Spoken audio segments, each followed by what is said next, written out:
नमस्कार। आज आम बजार जाइलु आ बजार आज माछ तो आसी किंतु माछ मुंड आम आनीचु ए 4 पीस। आपण जदि माछ मुंड आनिबे एमती भाकुर आनी परंती नहीं तो रोही किंबा भेक्टी माछ मुंडर कले भल। आज मु गोटे बढ़िया जिनस आपन को ए रेसिपीटा आपन केबे करनथे जदि करिथिबे तो जानिथिबे जो माने करि नाहंती सेमानक पई। आज बाईगण पोड़ा चटनी रे बाईगणटा पोड़िबा बाईगण पोड़ा चटनी रे माछ मुंड दे रेसिपीटी बनेबा। ये बाईगणटी अच्छी 300 ग्राम माछ मुंड 4 पीस 4टा माछ मुंड नहीं आपड़ कम बेसी करपारती। आ कंचा लंका किसी काटिक रखी आ जीरा धनिया आ सुखला लंका ये आपण आपण राग अनुसार देवा। धनिया देची 1.5 चामच जीरा देची टीस्पून।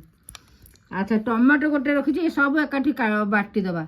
पियाज गोटे बड़ पियाज आ रसुण एति ये समस्त जिनस बाटिवा। या संगे बाटिला पर माछ भाजिबा बाईगण मध्यम पोड़िबा। तापर हेंगु टिके दबा 5 फुटन दबा। केमती प्रिपरेशन करू चलत देखी।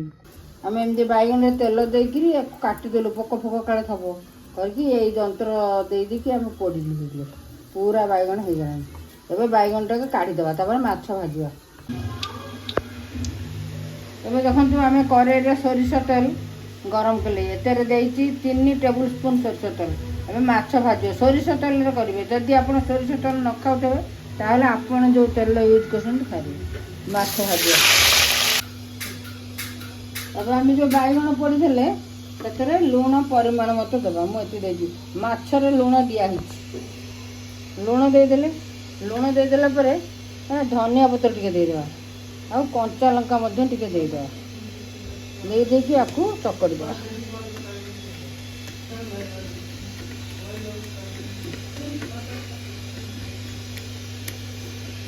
चकड़ी देला परे एबे हम हेंगु देबा। एतरे करे सिम कर दबा करेई हेंगु देबा। हेंगु देला परे हम देबा 5 फुटन।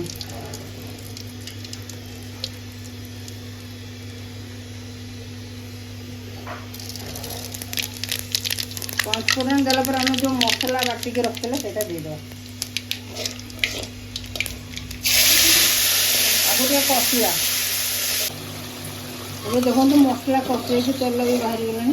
आम माछ को टुकड़ा टुकड़ा करके आधे देदेवा। या कषिया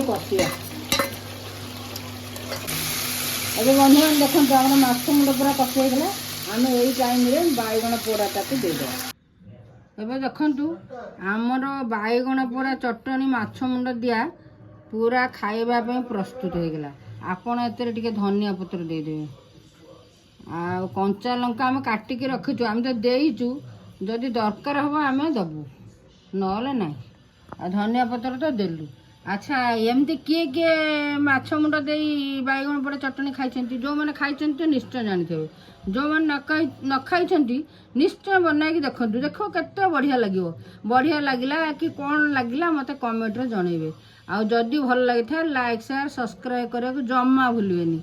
फॉलो तो नहीं मत लगुच यहीटा निश्चय कमेंट बढ़िया आसो। हाँ देखा कौन कहबी माछ मुंड तो देखली एटा। आपण मैंने जहाँ विचार करी आपण लाइक शेयर करेंगे। आ जय जगन्नाथ।